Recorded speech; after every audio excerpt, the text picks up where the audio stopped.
আমরা কথায় কথায় বলে থাকি, তোমার কাছে আমার জন্য এক মুহূর্ত সময় নেই। বা ধরুন, কত প্রহর গুনেছি আমি তোমার জন্য।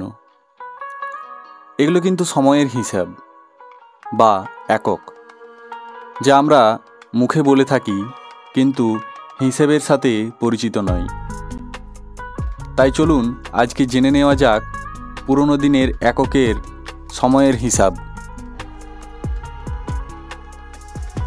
এক পলক অর্থাৎ 24 সেকেন্ড। এক ক্ষণ অর্থাৎ 4 মিনিট। এক নিমেষ অর্থাৎ 16 মিনিট। এক দণ্ড অর্থাৎ 24 মিনিট।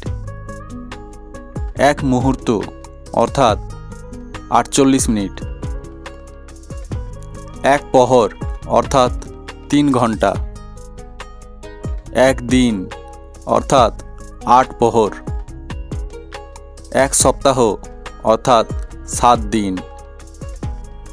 এক পক্ষ অর্থাৎ 15 দিন। এক মাস অর্থাৎ 2 পক্ষ। এক বছর অর্থাৎ 12 মাস।